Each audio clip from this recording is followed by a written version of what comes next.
Alright people, welcome to this channel where we discuss all things unfinished. See this tiny peninsular country? This is Malaysia. You might have heard of it, might not have heard of it, doesn't matter, I'm gonna tell you anyway. So, Malaysia is located in the Southeast Asia. There's a population of about 32 million, and more than 50% of its landmass is just forests.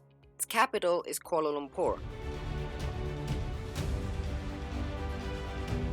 And that's where we're going today, or more specifically on its metro rail system. See, the metro rail system here came about in the early 90s when the economy was on a boom and traffic was starting to pile up. So the government planned a railway system throughout the city to carry people around and keep the roads clean of So, let's go back 27 years when it all started with the KTM. It's 1995 and traffic is bad. And after the electrification of the Seremban line and the Port Klang line, the KTM Commuter would begin its service, carrying passengers from the suburbs to the city center, skipping the traffic altogether. KTM stands for Kereta Api Tanah Melayu. The first service began with the Port Klang line, nearly 130 kilometers long, starting from Port Klang to Tanjung Malim. This line serves areas like Sungai Buloh, KL City Center, Petaling, and Shah Alam. Majority of the areas this line serves are densely residential. The second KTM line is a little longer but not by much, but began as a spur line. 135 kilometers long, starting from Batu Caves to Pulau Sabang, and serves areas like Sentul, KL City Center, and Kajang. Again, majority residential areas and city center. It also goes all the way to Seremban and Tampin, but those are in completely different states. Alright, on to the next one. Only 3 to 4 years later, the LRT would start its service.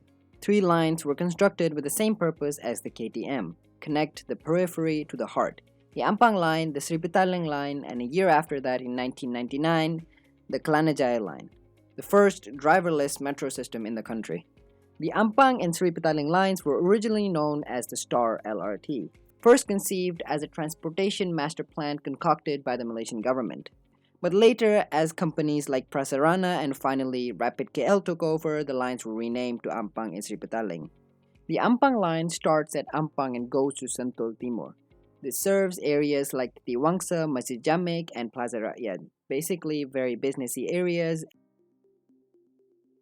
On the other hand, the Sri Petaling line starts from Putra Heights and goes to Sentul Timur, serving areas like Bukit Jalil and Sri Petaling. You might know Bukit Jalil as the biggest stadium here. Interestingly, both these lines share a common track between Chan So Lane Station, okay, I definitely butchered that, sorry, and Sentul Timur Station. Now the Kelanajaya line. It goes between Gomba and Putra Heights, where it connects to the Sri Petaling line. This line serves areas like KLCC, KL Central, and University of Malaya. It goes through a lot of Kuala Lumpur's highest density areas. On the transit map, the Kelanajaya line and the Sri Petaling line might look like one continuous line, but in reality, they're 2 separate lines and you will have to change trains once you get to Putra Heights station. There is another LRT line on the way and it's halfway through its construction, the Shah Alam line, which will serve from Bandar Utama to Johan Setia, going through areas like Glen Marie, Shah Alam Stadium, and UITM University.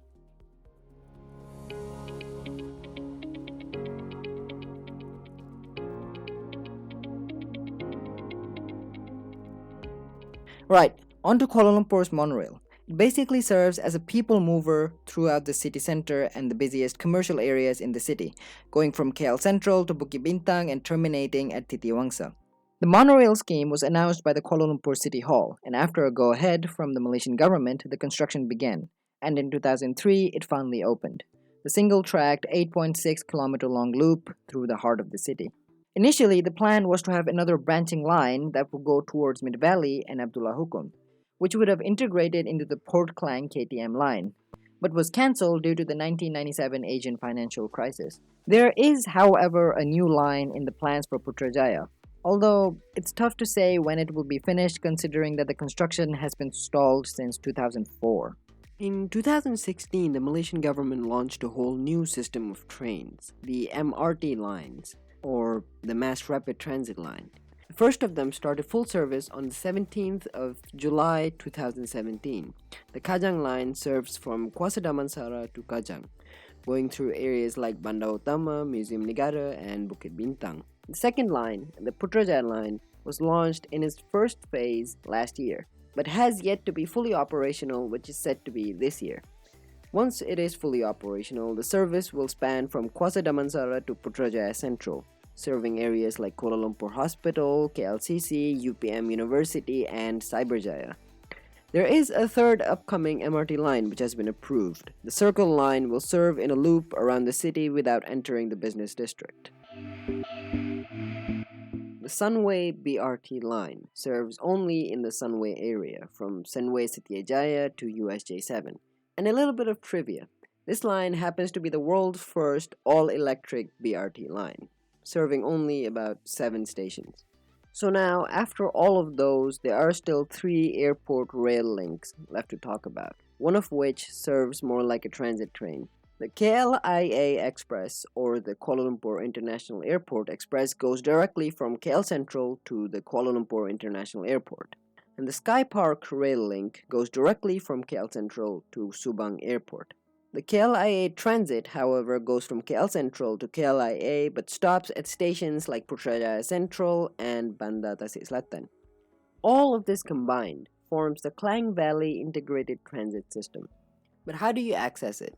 Well, you can either buy tokens which are available at ticketing machines at every station, or you can get one of these for 25 ringgit, which is about $5 to $6. It's called a Touch and Go card, and it lets you transfer seamlessly between all public transport systems except for taxis. Since its inception, this system has seen immense growth and hopefully will continue to do so, which is all well and good, but I think it is important to point out that this system is not inherently perfect. In fact, there are so many flaws that it might require its own video to get to all of them.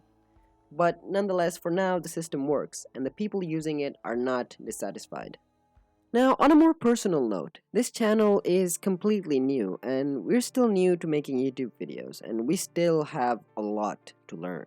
So, if you have any pointers on how we can make the videos better, we would appreciate it a lot. Suggestions about video ideas are always welcome, and we'll be making more videos in the future, like the history of Kuala Lumpur, or how Putrajaya came to be, or maybe the story behind Malaysia Airlines. So, if you want to see all of that, consider subscribing. And if you like this video, leave a like and possibly leave us a comment telling us what you liked about it, or if you have any questions regarding this topic. But for now, that will be all. So we'll be seeing you next time. Thank you for watching, and goodbye.